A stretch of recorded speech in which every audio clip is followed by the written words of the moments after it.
45 degree से ऊपर temperature, गुलाब के हाल हुए बेहाल। आपके गुलाब के पौधे के भी यही हाल अभी इतनी सर फोड़ू गर्मी में हो रहे होंगे।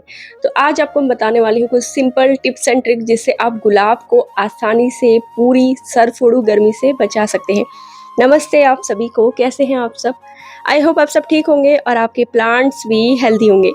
जैसे ही गर्मी का मौसम आता है, हमारे गुलाब के पौधे फूल देना बंद कर देते हैं और पत्तियां इनकी जलने लग जाती है। पौधा एकदम रूखा सूखा बेजान हो जाता है। अब देखिए फूलों का साइज कितना छोटा हो गया है। आप में से कई सारे लोग तो अभी तक कंफ्यूज है, हमारा गुलाब का पौधा फूल क्यों नहीं दे रहा है। अरे भाई, उसे भी तो आराम करने की जरूरत होती है। पूरी सर्दी तो आपने उससे फूल ले लिए हैं। सबसे पहले आपको ये जानना बहुत ज्यादा जरूरी है, गुलाब का पौधा सर्दियों में फूल देता है और जैसे ही गर्मियां आती हैं, 45 डिग्री 40 डिग्री से ऊपर जब टेम्परेचर चला जाता है तो पौधा उस टाइम पे आराम करता है।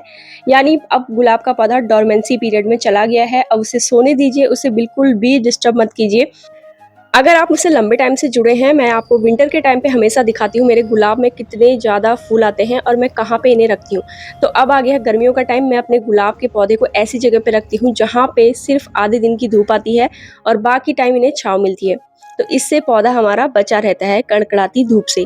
तो ये मेरे घर का वेस्ट वाला एरिया है जहाँ पे मैंने अभी अपने सारे गुलाब के पौधों को शिफ्ट कर दिया है ताकि ये धूप से बचे रहें। हम सभी के घर में कोई ना कोई ऐसा एरिया जरूर होता है जहाँ पे थोड़ी कम धूप आती है या आधे दिन की धूप आती है, या कई बार ऐसा होता है कि पूरे छत में ही एक समान ही धूप आती है। तो आप ग्रीन नेट का इस्तेमाल कर सकते हैं। तो मेरे घर में तो वेस्ट वाला जो एरिया है मेरे घर का, यहाँ पे आधे दिन की धूप आती है क्योंकि मेरा ग्राउंड फ्लोर पे छत है। तो बगल में जो बड़ा सा घर है वो थोड़ा धूप को रोक लेता है। गर्मी इतनी ज़्यादा तेज है ना, इस टाइम पे गुलाब के पौधों का हमको थोड़ा ध्यान रखना पड़ता है ताकि ये अच्छे से आराम कर सके। देखिए बहुत सारी पत्तियां मेरे पौधे की भी जल गई हैं क्योंकि बहुत तेज धूप है और मैंने कोई भी ग्रीन नेट नहीं लगाया है। तो सबसे पहला काम, आपको अपने पौधे को अगर आप तपती गर्मी से बचाना चाहते हैं तो इसमें मल्चिंग कर लीजिए। मल्चिंग आप राइस हस्क से कर सकते हैं या आप ग्रीन नेट से भी मल्चिंग कर सकते हैं, या आप जूट की जो बोरे वगैरह आते हैं ना उससे भी मल्चिंग कर सकते हैं, या गार्डन की सूखी हरी जैसी भी पत्तियां आपको मिल रही है उससे भी मल्चिंग कर सकते हैं। सेकंड ऑप्शन मल्चिंग के लिए मैं आपको बता रही हूँ नारियल के छिलके। इनसे बहुत अच्छा मल्चिंग हो जाता है गर्मियों के टाइम पे, क्योंकि ये पानी को होल्ड करके रखता है जिससे मिट्टी जल्दी नहीं सूखती है और आपके गमले में मॉइस्चर बना रहता है। इस तरह के नारियल के छिलके पूजा में जो भी इस्तेमाल होते हैं ना, तो मैं कुछ भी नहीं फेंकती हूँ क्योंकि एक हीरे की कीमत उसके जौहरी को ही पता होती है। ठीक वैसे ही नारियल के छिलके मेरे लिए अभी बिल्कुल हीरे से कम नहीं है और इनका गार्डनिंग में कैसे इस्तेमाल करना है ये मैं बखूबी जानती हूँ। तो इस तरह मैंने सारे छिलके इकट्ठे किए हुए थे, अब इनका इस्तेमाल कर लिया है। दूसरी टिप्स जो आपके पौधों को तपती गर्मी से बचाएगी वो है पौधे को अच्छे से पानी देना। जब भी आप पौधे को पानी देते हैं गर्मियों के टाइम पे, अगर आपके यहाँ पे 45 डिग्री से ऊपर टेम्परेचर जा रहा है ना, थोड़ा कष्ट कर लीजिए, 2 बार पौधे को पानी दीजिए।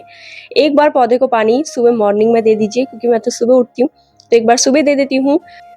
अब मल्चिंग भी कर दी है तो पानी इतनी जल्दी इवेपोरेट नहीं होगा और जो राइस हस्क डाले हैं ना ये भी पानी को होल्ड करके रखते हैं और ग्रेजुअली धीरे धीरे over the period of time ये डिकम्पोज हो जाएंगे और इनकी खाद बन जाएगी।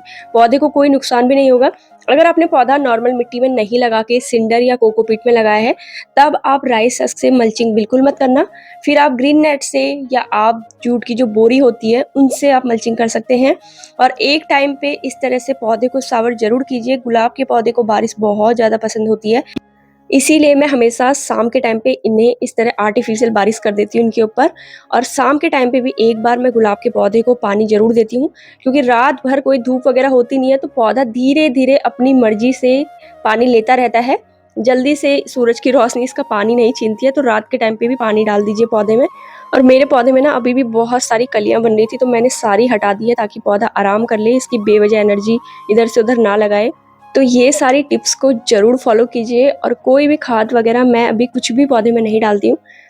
बाकी सारी खाद वगैरह जैसे ही मॉनसून के बाद अक्टूबर आता है उसके बाद उस टाइम पे खाद वगैरह पौधे को मैं देती हूँ ताकि पूरी सर्दी उसके बाद आराम से भर भर के फूल ले। और हाँ, एक बहुत ज़्यादा ज़रूरी बात, अगर आपके पास ग्रीन नेट है तो आप आराम से ग्रीन नेट लगाइए, उसमें पौधे आपके खुश रहेंगे। जिनके पास ग्रीन नेट नहीं है वो सारे इन टिप्स को ज़रूर फॉलो कीजिए।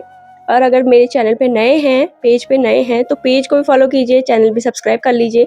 गार्डनिंग से रिलेटेड टिप्स मैं आपको देती रहूँगी। Thanks for watching. अब आप भी सो जाइए और पौधों को भी सोने दीजिए। Bye, take care. फिर मिलूंगी किसी और वीडियो के साथ।